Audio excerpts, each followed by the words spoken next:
Hello there, ladies and gentlemen, and a very well welcome to the Wednesday week-ish. I'm Lord Hillsborough, and with me on the line, first of all, we have Monsieur Eduardo. Hello, Eduardo, old boy. Happy summer, Lord H. It's the Wednesday kind of 2 months, this, isn't it? You know, absolutely. Pre-season special.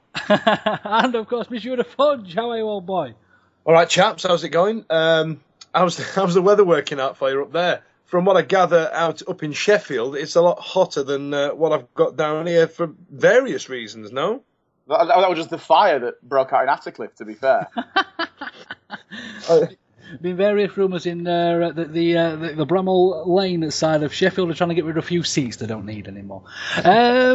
So then, chaps, let's crack on with some pre-season chatterage, and I suppose we'd better start off with the games we've the games we've played so far. So first of all, and I always cock this up, it's Soya Bucharest, and it was a one-apiece draw. I was rather surprised and impressed with that, chaps. Oh, absolutely. Well, you know, I think it was classed as a behind closed doors friendly, wasn't it? Yeah. But Stoy Bucharest, you know, I know it's not 1987 anymore, but they are one of the big names of European football, aren't they? So it was quite an evocative idea that we play them in a pre-season game. Anyway, I got a bit of a tip about a day before and saying, hey, internet stream. There's an internet stream of this game. You can watch it live. Well, I'll tell you what, so I headed onto that site. It was a Romanian site. I don't speak much Romanian, but it was fairly easy to find the television listings for the internet streaming, etc. It was at that point that I somehow got waylaid and ended up watching videos of cats falling off buildings and ladders for approximately 3.5 hours. I wonder what you're going to say then, as a result, I didn't see the game, but I heard that possibly the best player that Sheffield Wednesday have ever signed in the form of Big Mig himself, Miguel Era, got a late equaliser. I'm so glad that he's not here, Beastie, because I can say this now without fear of contradiction. I mean, we must mention... Chuffing what? Bloody snorts! Oh, Beastie, you are here! Oh, God, no, it's all Bloody gone Big Lewis Buxton! That's what I'd be saying right now. We've not been able to get hold of Beastie, chaps. That's obviously why he's not here at the moment. But yes, I've actually seen some highlights online. Have you guys seen that a few minutes highlight reel from the game? I saw a brilliant video of a cat. He goes to fly, and he falls about 3 stories. It's brilliant. I saw a cracking video online. It was of Danny Welbeck doing some unbelievable techers. I don't know if anybody's seen that. Well, from what I saw, Big Mig did score a pretty easy end. I'll be honest with you, chaps. They're all easy for him. Ball came in from a corner and literally didn't jump. The ball he just knocked it in and did. There were no challenge, no nothing, and then it went. But also on the same video, Mr. Big Mig did make somewhat of a dubious tackle in the box. Is Beastie paying you, Lord H? Is he texting you now? Is that what he's doing? He's saying, make sure if you mention a goal, you mention the F-ups. Do you know what I mean? Now, bear in mind, let's not forget, Big Mig is that big. He's got his own gravitational pull. That's why you don't need to jump for headers. They just come to him. They get caught up in his atmosphere, and there they are. They're in. Well, I think what happened to obviously play devil's advocate, chaps. He didn't actually have his skull cap on, so I think it was a case that his hair got in his eyes, and it was a mistimed tackle. Simple as that. But at the end of the day, it wasn't given, and on the chaps went. And it must be said that the Bucharest goal wasn't exactly what you call fantastic, a bit scrappy if you ask me. But I mean, from what I saw, it sounded like a decent game. It's a decent run out, isn't it? You know, to be honest, we could have played, Barcelona. And if we'd have got away with a 1-1 draw, we'd have lived off it for years and years and years. But it doesn't mean anything. It doesn't mean any less. It doesn't mean any more than us losing 14 now to Alfreton Town. Even in 20 Blades that are listening, I know that's the happiest moment that you've ever had in the last 80 years. It meant nothing. That's the thing that you've got to remember. Pre-season doesn't really mean anything. But, hey, anyway, great. Stoy Bucharest against Sheffield Wednesday. European nights. Jumpers for goalposts. Brilliant. Everybody's happy. So on we move to another high-profile game at Scunthorpe. Eddie, I believe you were in attendance in this game. You know what? I wasn't going to go. I really thought, okay, look, there's better things to be doing. We're in the middle of a heat wave. I can sort the garden out, and then I can start drinking at lunchtime. We can have a barbecue, enjoy some family time, get some friends round. Pre-season doesn't mean anything. I've just said it. Pre-season doesn't mean anything. And then at about 8:30, 9:30 maybe on Saturday morning. I thought, I can't think of anywhere else I'd rather be right now on a sunny day than going to the seaside. And it was brilliant. It was scorching hot.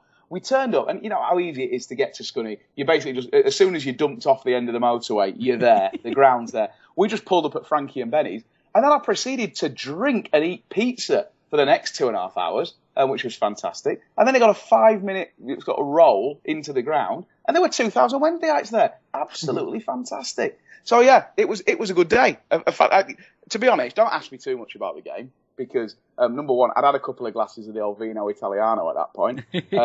But also, my daughter, it was her first away game. My daughter, she's 2. Oh, fantastic! And she was so excited just to be there that she was just rampaging up and down the stand, pointing at anyone with a blue and white striped shirt on, which was quite disconcerting, to be honest. But at least she then didn't get too close to Tango. So nice. Yeah, I did wonder actually about Tango because he was there and he turned up wearing a sweatshirt, and I thought, is it like pre-season for Tango as well? That in the early part of July, he turns up fully dressed, and then by kind of the Rangers game he'll be in a t-shirt, and then last game before we start the season he's going to be in a vest, and then obviously he's match fit, and come the start of the season he can strip off like usual.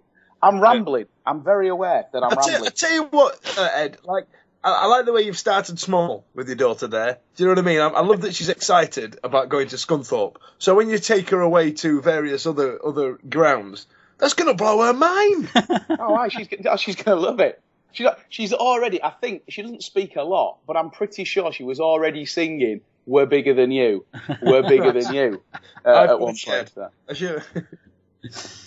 So yeah, on to the actual game itself. I mean, it all started off nice and spot on, and there was a lot of swapping about as we can expect, of course, in pre-season. But a few new faces there as well. A chap from the Ivory Coast playing up front, I believe. Eddie, is that right? Yeah, Lambin. He came on after about an hour. Lamban? I don't know. It'll be like David Ginola, won't it? When he signs for us, it'll be called like Trevor Lambin. And then after about a year, it'll be Trevor Lomban. So he came on. You know what? He looked an averagely sized, averagely skilled African guy. I can't tell you anything that stood out about him. He looked like a jobbing footballer. So I don't know whether we're going to see any more of him. I've heard we have been playing Hallam this evening. I heard that he scored tonight for Wednesday against Hallam. So. Yeah. Maybe he'll, it will be the start of a long and beautiful friendship. But I'll tell you what, if he turns out to be a Wednesday superstar, Eddie, I want people to get this last bit. Like you're essential writer of him that says Lambin bland. Do you know what I mean? It wasn't a performance of distinction, but he had half an hour in the blazing sun in a game that was already pretty much dead. So, given the benefit of the doubt, he didn't look out of place. He didn't look like what was he called? That chap who turned up for Southampton. It was George Weah's cousin. Oh, yeah. It wasn't that. It wasn't like that. He looked like an actual footballer who had learned his craft. He didn't stand out, but he didn't look silly either. So fair enough. And then we also had Floro, who I thought that Floro was like the name of Paul Oakenfold's dance music empire, but apparently not. He's a slightly swarthy looking was he Portuguese or something like that. But anyway, he looked in the mould of a Lewis Buxton. Hello, Eastie. He looked in the mould of a Lewis Buxton, an entirely reliable fullback. Everybody else played exactly as you'd expect them to, and we're all familiar with them. So I don't want to talk about it anymore. It was a fine run out for everybody. There was some passing, there was some shooting, there was some defending, there was some heading, there was some saving. There was also some fouling, and there was a very, very bland African after about an hour. That's effectively what I'm saying. Well, I don't think we can give much more of a comprehensive run-through of the Scunthorpe Lights than that. But no, wait, hang on. There was a very nice poster that I saw Eddie take a picture of. Yeah, Scunny, I know it's still classified as a new football ground because it's purpose-built, right? But it was purpose-built in about 1987. Okay, so times have moved on a little bit. So it really isn't any nicer as a ground in terms of facilities than, Oakwell springs to mind. But what they did do, which was very nice, when you kind of walk round the back of the stand and there's a very, very long toilet area, on the way out, there was a nice A3 poster with a picture of Miguel Lera, who I don't know whether you know, he's probably Wednesday's greatest ever signing. Miguel Lera being hoisted aloft at the end of our promotion season the year before last. And it said, thank you for your journey. Enjoy the match, safe journey home, or something like that, which I thought was a lovely touch, a bit of football fellowship there. Absolutely. Obviously, I ripped it down, strawed Wednesday till I die in marker pen, and did a poo in the urinal, because I'm not having that. So, no, but very nice. So then, chaps, we'll crack on to some of the signings we've made. Obviously, it's not been what you call a prolific pre-season. I must admit, I was expecting, as most fans are out there, I believe, just maybe a little bit of a tad more business to be done by now. First real obviously, re-signings we've got. Big Mig, he's back. Fudge, I should imagine you've creamed yourself over that one, have you, old boy? I was very happy with this because what I've done in the close season, because I thought it was on his way out, I've cut my hair short. Now I've got to grow it back again. In fact, to be honest, this entire contract scenario has left me red-faced. I'm very happy about it. And it now seems like I'm being a bit of a turncoat here, but there's a few players that we've offered contracts to that I don't know. Are they moving forward? Now, Big Mig, he scored some crucial goals, but it sounds like I'm changing my mind about him, but I think there are better quality players out there now.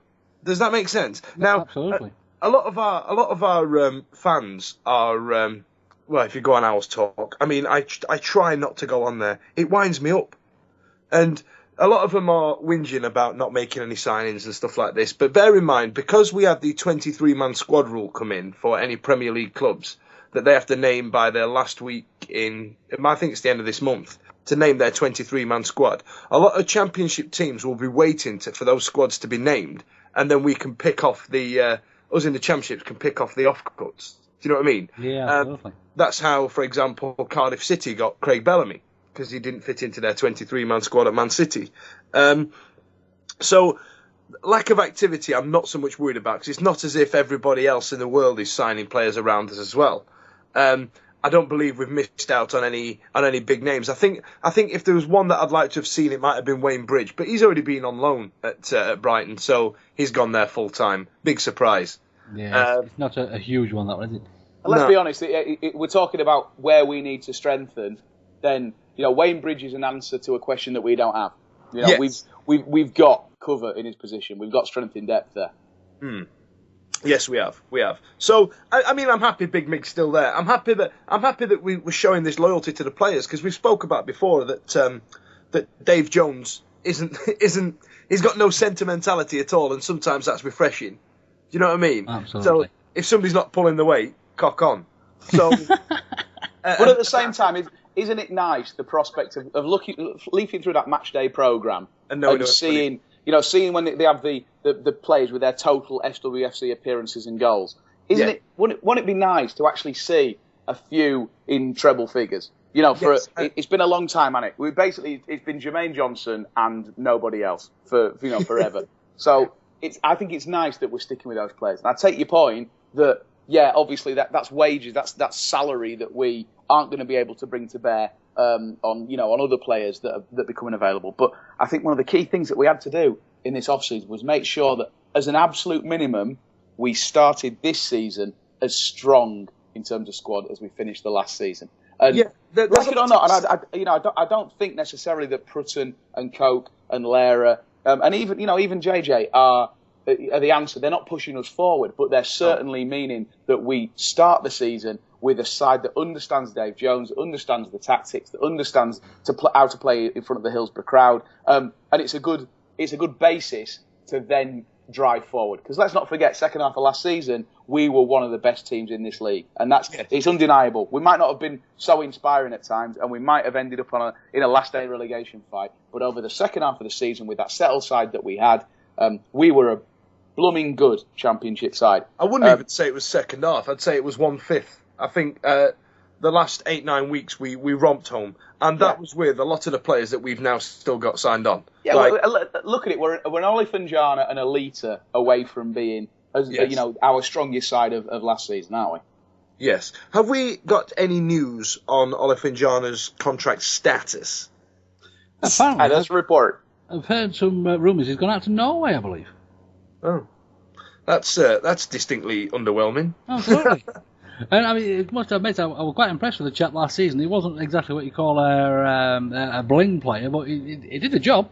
Yeah, he did. Now, I tell you what I did want to bring up. Now, we'll go back to contracts in just a second, but last season, we were constantly talking about that once Chris Lyons comes back into the side, we'll pick up points and we'll have somebody who's going to get there. I know I was getting their foot on the ball and passing it around and spreading it around, because a lot of our midfielders were quite similar. They were battlers, they were ball winners, and we needed somebody with a bit of flair. Now, the fact that Chris Lyons has gone out by mutual consent, the fact that he's, for me, that says he's walked into the gaffer's office and says, "Am I going to be first team next year?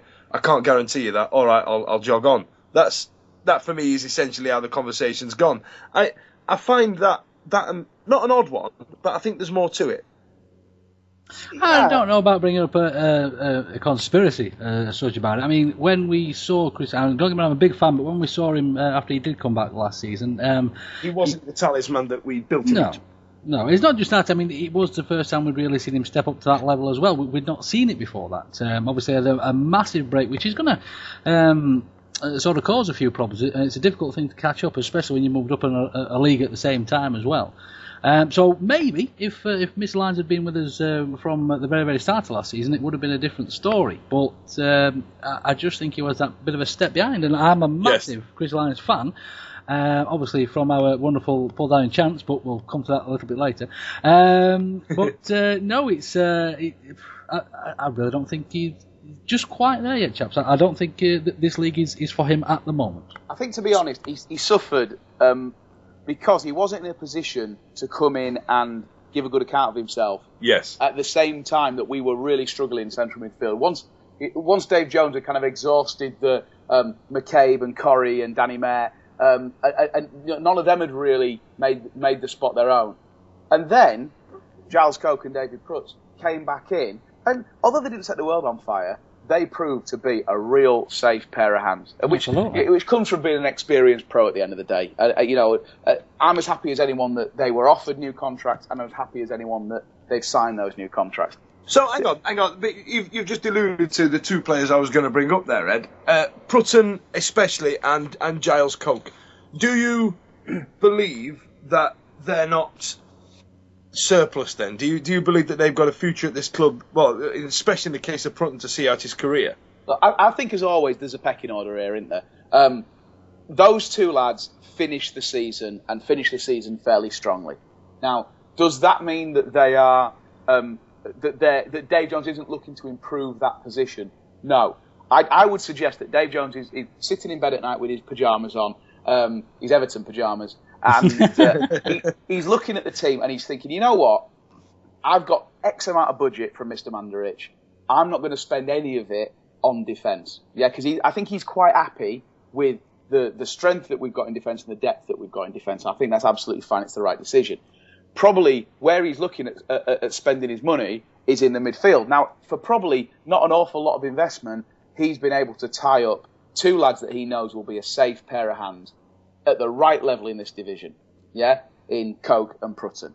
He's probably, I would suggest, looking to still strengthen in that engine room of the team, just like he's looking to strengthen up front. But if he has to commit funds to only one position, I would suggest that he's probably looking at a striker before he's looking at a central midfielder. And if we line up on the first game of the season with a good quality striker up top, everything else, all of the things considered, I would be happier than if we lined up with Gary Medina or Chris Maguire or both up front and a stronger central midfield. We know where our needs are. And so I think Dave Jones has been, I think he's been very smart in that he's found a level that we have to be at as an acceptable minimum. He's got those boys in there. He knows that they will deliver for him. And anything else is a bonus. If we can spend some money on a striker, but also wrap up maybe one of these Premier League cast-offs on a season-long loan in centre mid, I think we're going to be laughing. So you think he's building a squad that is capable, but he's still looking to replace those two players, for example? I would say that we're looking to start the season as an absolute minimum. We need to start the season with a squad and with a team as strong as that which finished the last season, and I think we've now achieved that with the players that we have, that we have signed up, with the exception of a striker. Okay. Now, we did talk about this. Anyway, that's the Wednesday week for this week. Okay. We did talk about this at the beginning when we were talking about what we're going to talk about today, but I feel it needs mentioning because I was pretty surprised at the Sheffield Wednesday fans' reaction to Chris O'Grady going to the Dingles. Yeah. I was surprised. I thought he would be missed, and I thought a lot of the Wednesday fans would be up in arms saying he never got a chance, give him a run out, he clearly scores goals at this level, he can do it, he can make the step up, so why we're not giving him a run? But we didn't. A lot of us were happy to see him go. When you say us, well, does that mean you, or does that mean people on the Titterwebs? People on the social network media sites. Okay. No, I mean, I agree with you. I mean, thinking back to the beginning of last season, it was only really Mr. O'Grady that was sticking him in there. And even then, it seemed like Dave Jones wasn't too impressed. He seemed to keep him off the pitch whenever he could. Of course, we're all massive O'Grady fans, at least I am. But again, it was always really on the cards. As soon as you start loaning your strikers out to relegation rivals halfway through the season, it's clear that although the fans might have been behind him, Dave Jones just wasn't a fan for some reason. Didn't rate him. For me, it's one of those things that it's one of two things. It has to be, for me, either systems or salary. And I don't know how much we offered Chris O'Grady to tempt him away to join us in our promotion push, but I'm assuming as a successful striker at that level, it was a decent wedge for League One, and so therefore he carries a bit of salary payload. But I also think that Chris O'Grady, as much as he has shown that he can score goals at this level, he's shown that he scores goals in a fairly traditional 4-4-2 system, Yes. And as soon as Dave Jones made the decision that he was going to play either, whether you call it a 4-5-1 or a 4-3-3, when he decided he was going to play effectively with three out-and-out attacking players, Chris O'Grady couldn't get the job done for us in that system. And that's why I understand the decision that he went out to Barnsley, and I understand the decision that he's now surplus to requirements at Hillsborough and he's gone to Barnsley. I don't think anyone wishes him anything but the best, but I think Dave Jones has made a stand effectively and said, this is the way that I'm going with this squad and this team. Chris O'Grady is a square peg in a round hole as far as that's concerned. Makes sense. Absolutely. So, chaps, on with Pop. Of course, we all know that Dave Jones listens to the Wednesday Week and heeds our advice, mercilessly from there. JJ, another 1-year contract, chaps. We've covered Prutton, we've covered Giles Coke. Again, cracking players there, and we'll do a job for the Wednesday. JJ was always at a bit of a question mark, and he's got that 1-year contract again, so no doubt he'll come out flying first half of the season, sit out for a few months, and come out flying for the last bit of the season again. Well, this hops back to the quiz, doesn't it? Absolutely. The question that we posed on our Facebook group. We said, should he be given another contract? And we had 3 options. Yes, a 3-year bad boy and a night with my mum. We had no. And we had, yeah, but just a year. And I think overwhelmingly on that one, yeah, just a year, absolutely romped home. It seems these flashes that he does for these short periods of time in the season win over the fans. Because, to be honest, we're a fickle set. And he's fresh in the memory, so, yeah, give him a year. I'd quite happily let him see his... Because bear in mind now, he's our longest serving player. I'd let him retire here. Absolutely. He's a Wednesday legend now, isn't he? Let's be honest. Yeah, a couple of years' time, we'll all be going to JJ's bar instead of Ursty's bar when Ursty gets a bit tall for it. But no, I can't imagine what a Jamaican's bar would be. Cans of Red Stripe and weed. Brilliant. But no, happy with that one, chaps. Happy with that one. Right, so on with Pop, and we'll speak about the new chap in a moment. But of course, big news, the most recent news, is that Monsieur de Helen has signed again from Wednesday from what we can tell, quite strong competition from other clubs. Now, this one did go a bit quiet for me at sort of pre-season, chaps. Nobody was talking about Helen, nobody was mentioning him, and nobody really seemed to want him. I did put a few feelers out of there on Twitter, and the response I got back wasn't what you'd call majestic for it. But I mean, I thought this was quite an important one. I'll be honest with you, chaps. But obviously, when it all came about and it said there was other clubs looking as well, he got ramped up, and sure enough, he's an owl again permanently, and he's all ours, undisclosed fee. So what do we think, chaps? I mean, I don't know what you guys think of him. Are you Very happy about the signing of Jeremy Hellan. Like you say, Lord H, there was a couple of people on Twitter that the response was a bit lukewarm, but I think this is a fantastic signing. I think the kid's got bags of potential. He looks like one of our players when it comes to bookings and suspensions. I got some abuse about his the quality of his end product, but I think he's been outstanding, and I think this is a big signing. I think somebody on Twitter wrote it. This is our first proper signing in a long time. Well, I mean, think about it, chaps. Obviously, when we're looking at doing deals with clubs like Man City, especially these days, I know, obviously, I don't think he's quite at Man City's level at the moment. But, and I know he is a bit rough around the edges. I mean, some of the crosses he's been putting in last year were absolute stinkers. But, that said, he is very, very young, chaps, and he's still got a lot of growing to do as a footballer, shall we say, and obviously to sound like a sports pundit, learning his trade and all that kind of thing. But I think this is a bell to me. I really, really do. And sorry, go ahead. Look at him when he's running at players. He's devastating. He's frightening. It's like watching JJ when he's on on his contract running out. It's like watching him. I think with Hellan, Antonio, JJ, I think the pace that's added to our team just by those three players will frighten fullbacks. I do. It's interesting actually because he's picked up exactly where he left off. If you remember against Borough, that last game of the season, he absolutely terrified the defenders on that final day, and he makes them make mistakes, and then he has the pace and he has the determination to make those mistakes turn into opportunities for us, etc. And he did the same against Scunny on Saturday. It was him bearing down on this poor, despairing fullback that caused the mistake, that let him get in, that let him finish off with the goal. So, you know what? He's a real athlete. In fact, the only thing that I can say about him is that he's got a very small head.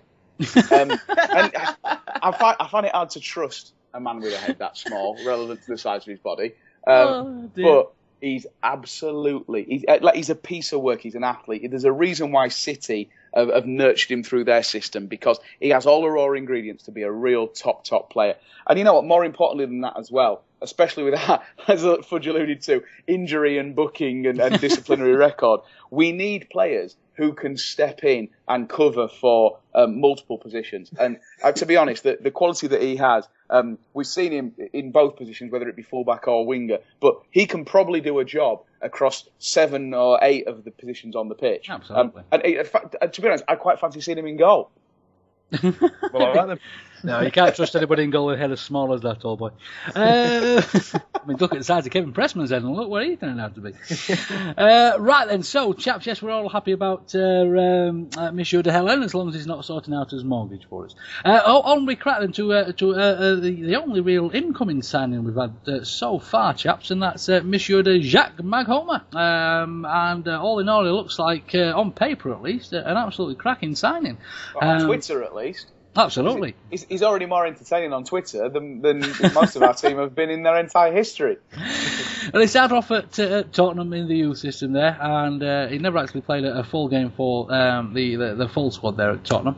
Then he's been at Burton Albion since 2009, 155 appearances for Burton, 26 goals, 18 of those goals came last season, which is a massive amount of goals for a midfielder, chaps. I mean, if he's sticking half that many in to help the Owls tally come the end of the season, I mean, it's not a bad start for your first year in the Championship.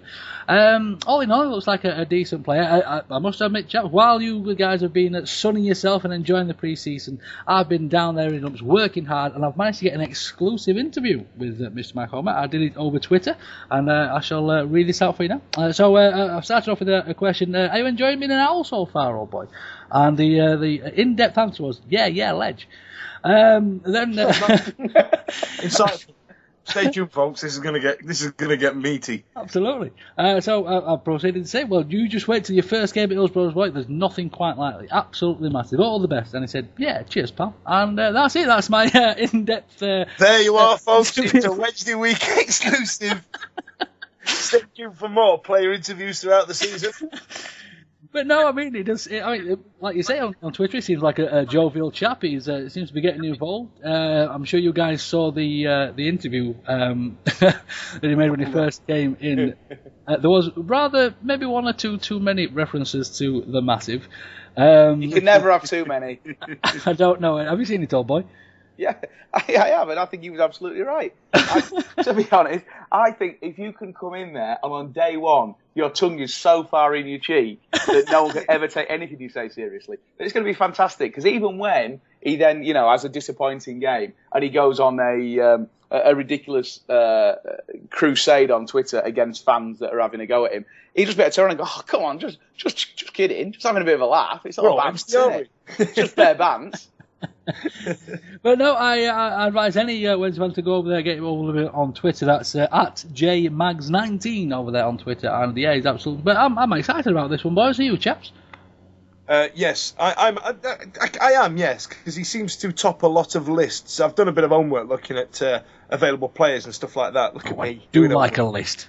And yeah, he seems to be the top of a lot of lists for Championship clubs that he's ready for that step up. Am I concerned he's only come from Burton Albion? I am. But some people have that type of career. You look at, for example, David Seaman's career. He started out as an absolute nobody and then moved up. Do you know what I mean? Even David Beckham was on loan at Preston at some point. So we've all got to start somewhere. We've all got to work somewhere. My favourite bit, actually, mentioned about Twitter. He was one of the players that got involved. You remember last year when the media were jumping on any players that had a go on Twitter, and I think he was fined by Paul Pesce-Salido, saying that I think he'd had a rant about not being picked or something like that, and I believe he's going to be quite vocal on that, which I'm very excited about.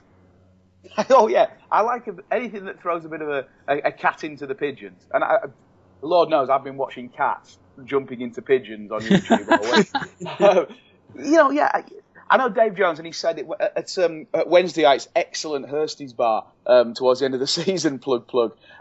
Dave Jones did say he regards Twitter as an evil. It's a necessary evil. He says you can't stop players from being on it, but I wish it didn't exist. I'm paraphrasing there. But yeah, he wasn't a fan at all. But you know what?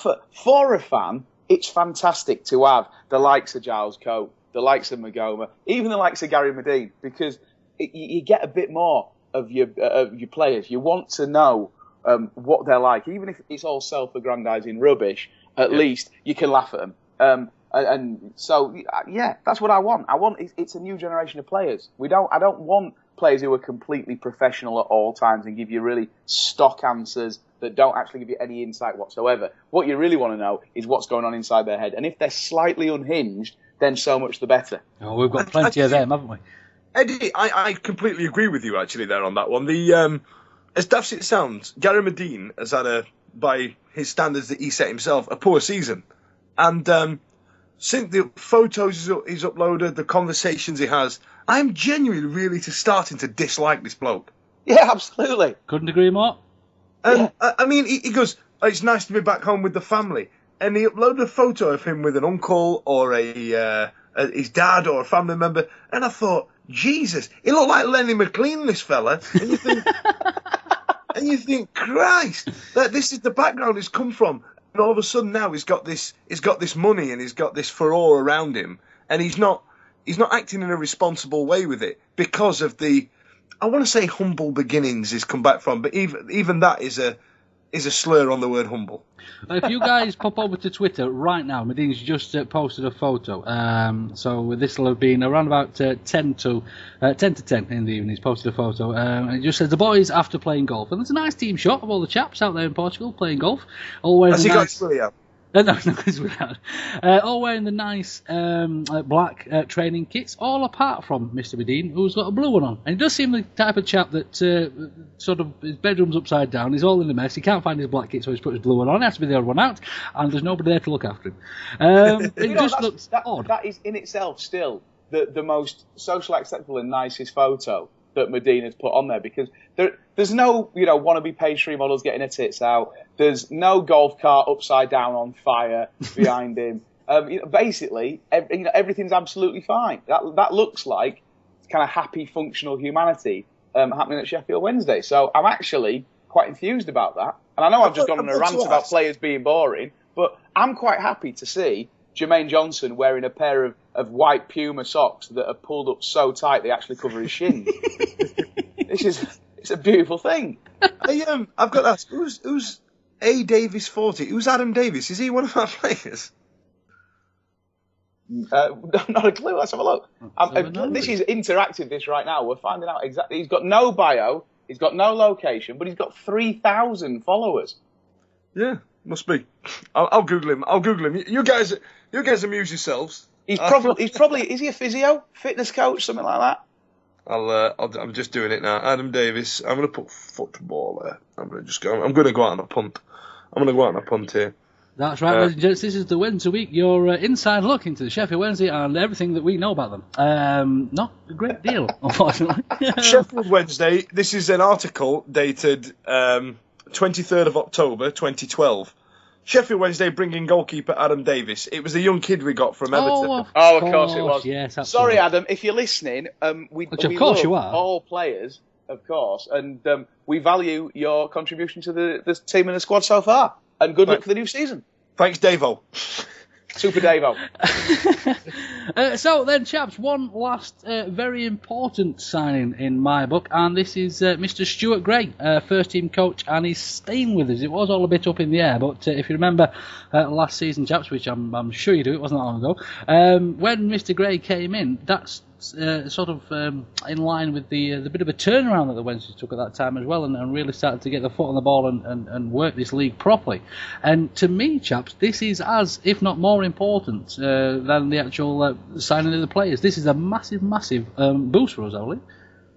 Yeah, I don't want to overstate the impact that Stuart Gray had. I know from speaking to Dave Jones that there's a real team effort there, but there was certainly there was a bit of the jigsaw puzzle missing in that backroom staff, and so Dave Jones identified what was missing, and he brought Stuart Gray in there. I think specifically at the time to drill a defence that was leaking goals at an alarming rate and making terrible individual errors, etc. And it worked. So fantastic that he wants to stick around and be a part of it, and also that he's going to kind of continue in the role that he has, because it actually does free up the rest of the coaching staff to concentrate on areas that need an awful lot more work, knowing that Stuart Gray's remit and area of expertise is absolutely covered.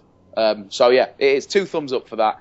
It's not a one-man team. It's not. I know some people, again on Owls Talk, and I don't want to get wound up, but some people suggesting that Stuart Gray's the power behind the throne here, and without him we are nothing, and that we would collapse into bottom 3 again. I think that's overstating it a little bit, but Dave Jones spotted that there was a gap there, that something needed to be done, and he got the right guy in to do the job. And long may that continue.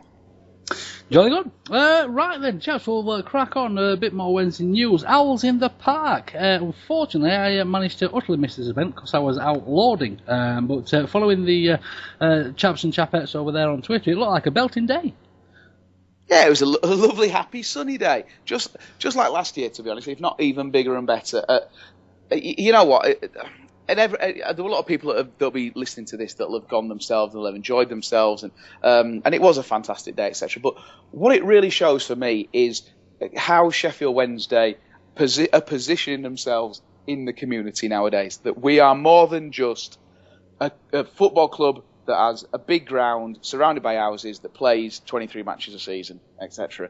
I think we're really reaching out to the community, and it's everything. You know, there was working dog displays. There were all manner of kind of community-focused, charity-type exhibitors and things like that. Hang on a minute. There was dog displays. Yeah, there was a massive, probably about a quarter of the total real estate that there was there at Hillsborough Park for the day was donated to dog sanctuaries, dog rescue, dog breeding, and kind of like, you know, like they have at Crust like a dog assault course, like, you know, the Royal Marines for dogs. Well, I can only describe it like that.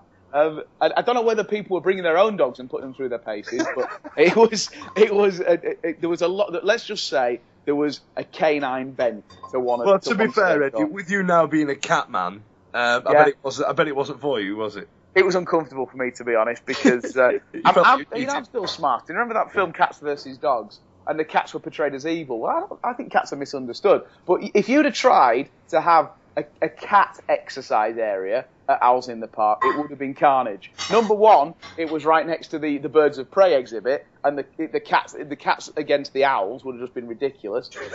But also, you try and get a cat into a park in the first place, but try and get a cat that is in a park to run up and down a ramp and through a tunnel. Well, they're just going to turn around and look at you like you've gone out.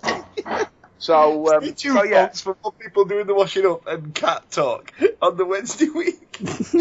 You know what? If there's ever a candidate for a 5-minute segment to be cut out because we're running over time, probably this. So, just probably the biggest news come out of Owls in the Park was the new away shirt chat back to black and yellow with our brand new sponsor. What are they called? Battercard. Battercard. That very well known that needs battering. Financial institution. Proper Northern. Yeah. But no, I mean the strip. It looks all right to me, chaps.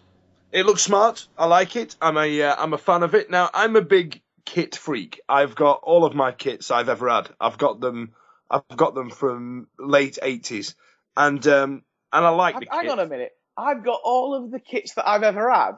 Like, I'm just stating the obvious.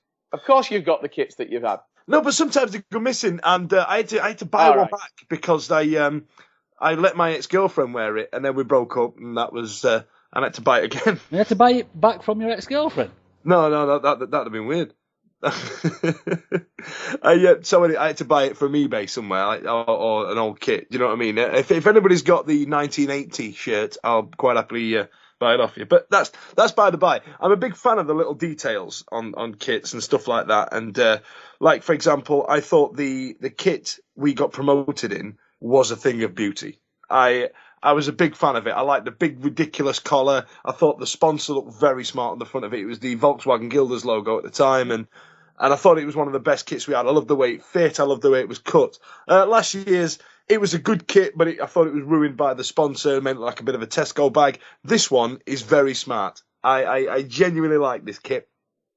I agree, absolutely. And again, full disclosure, I'm a bit of a kit dork myself, so you appreciate the finer things. Now, I've got a bit of a problem in that I'm a real evangelist for the traditional black shorts, blue socks, blue and white striped shirt. Okay, so when things change and we get blue shorts and blue socks, or even worse, blue shorts and white socks, there's a little bit of me that thinks this kit is never going to be as good as some of the great kits of the past.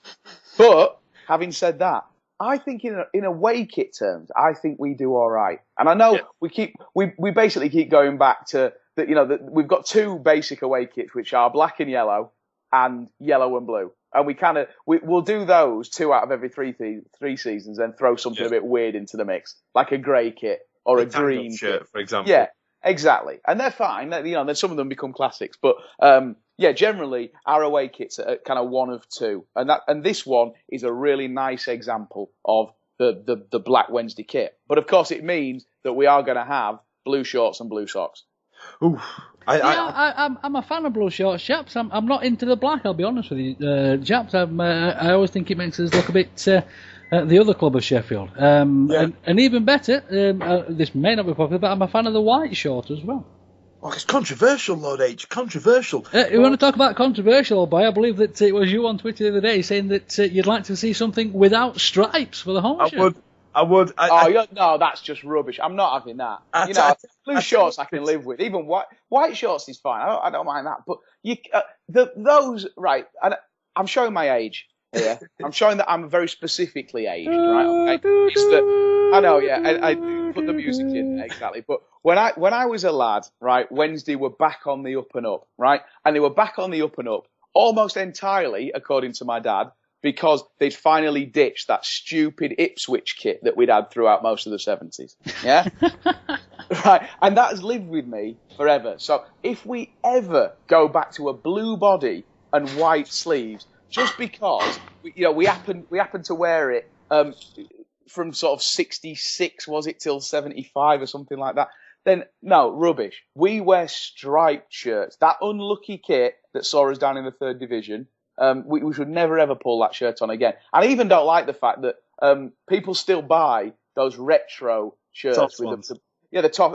I like tough shirts. I love the retro shirts. But why would you buy a shirt that coincided with up until fairly recently, our worst ever period in our history? It just seems bizarre to me. We wear stripes. We're not Ipswich. We're not Oldham.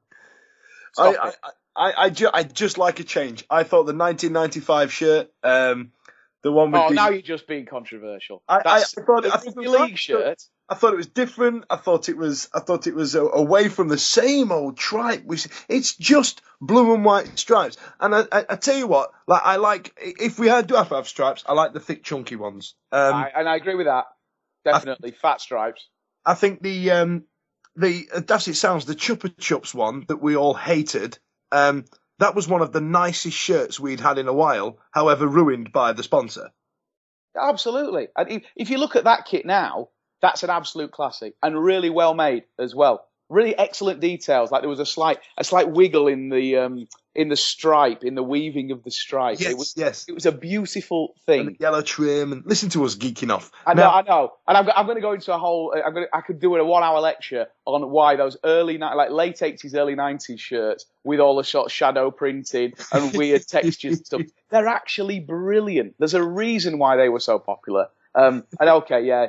Simplicity is best and all this, but you know what? I guarantee it. You heard it here first on the Wednesday Week podcast. Within 2 seasons, I bet we're all about full-on shadow stripes again, and like some sort of weird shadow design of Hillsborough printed into the shirt. Oh, it'll be sexy! I can't wait. That's Fashion Corner from the Wednesday Week. We have to talk about the leak. We have to talk about the leak. The leak of the new kit. We've got to talk about this. I don't know if anybody's seen it. It was posted on Owls Talk, and came with the very, very ambiguous description of, one of my mates sent me this, and it was one of those car stickers that you stick in the window. That is a kit. Blue shorts. It had the stripes. However, the top half of the shirt, which bear in mind that swoosh is on the away kit as well, that was blue across the top. And it had a bottom half of stripes. So there's a lot more blue. There are some stripes on there. There aren't. Now, if that is our kit, I don't find it horrific. Some people are outraged by it. Yeah, it's interesting, actually. And I've looked at it, and I've looked at some of the kind of Photoshop mock-ups that people have done, etc., to see what that would look like in real life. And I don't find it offensive. But at the same time, probably one of the best comments that I've ever seen about a Sheffield Wednesday kit applies to this kit, which is someone who said, you know what it looks like? It looks like someone who's pulling an Everton kit out of a Tesco's carrier bag. And that is the most accurate way of describing it. You've got like what appears to be an entirely blue shirt being pulled out of a blue and white striped shirt.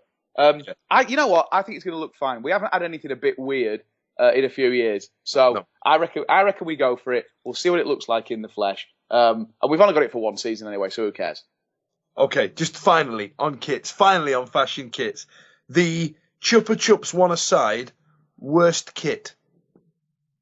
I think you've got to go a long way to beat that 95-96 kit where we dumped the stripes and had the one central white stripe with weird pinstripes either side, and we changed the badge to that ruddy awful attempt at an old school badge. No, awful kit.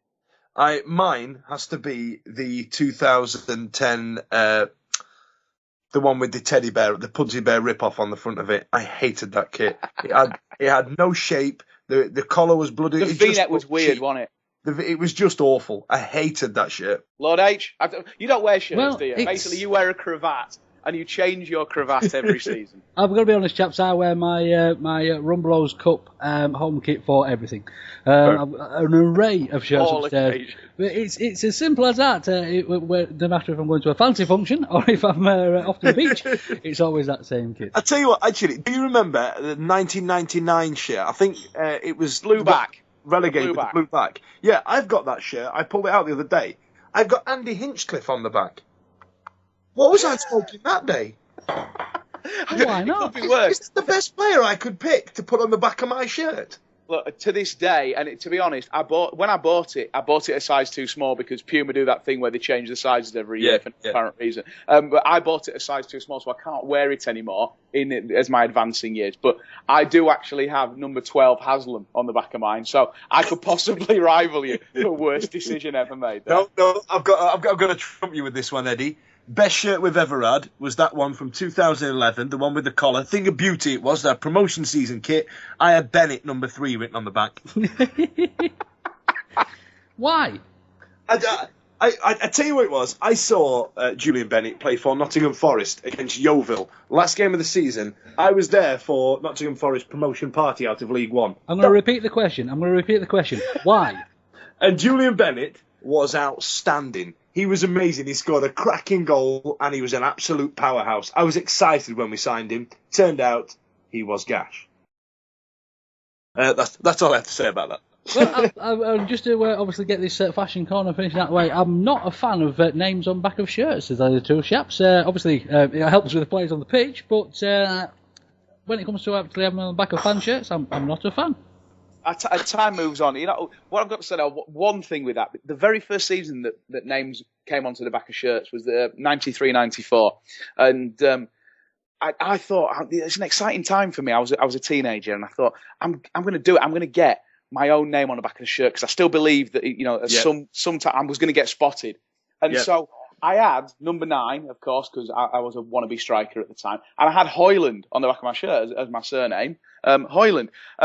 I didn't think there'd be a problem with that, but for that entire season, all I can remember is walking down Penistone Road with people behind me going, Hoyland, he plays for Blades, doesn't he? He plays for Pigs. Do you want to be a pig? Are you a pig, lad? And so I'm scarred by that mentally, and that's why to this day now I'll never have my own name on the back of a shirt.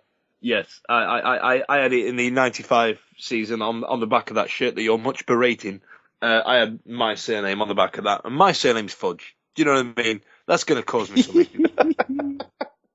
If I actually, just on a side note, my brother's expecting his second child, and they've all got the first initial M on, well, that's their names, and so they're all M Fudge. Now, they're expecting one, they're expecting a boy, and he said, have you got any names? And I suggested Max, and my brother went, you can't call a kid Max Fudge. Can you imagine the time he's going to have at school?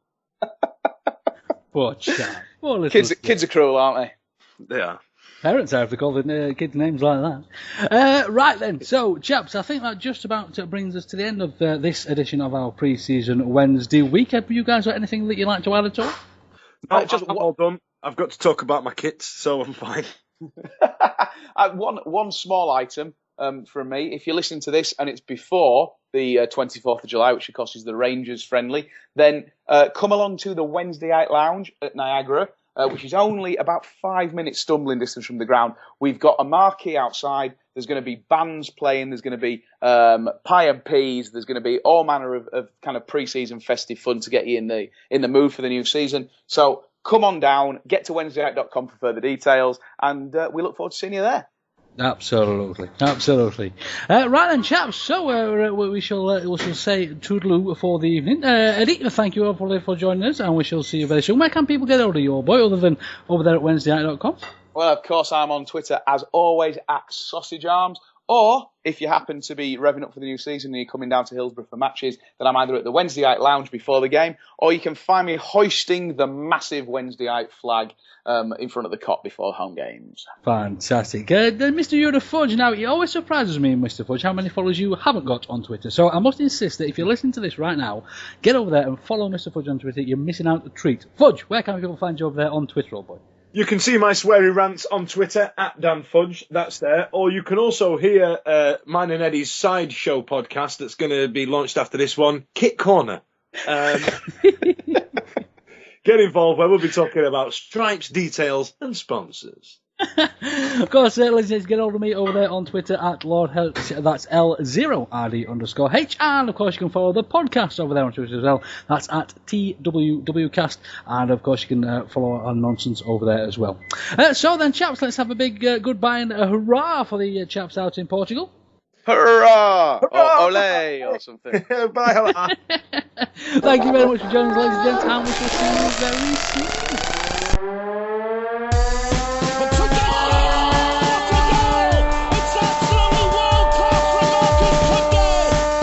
Chance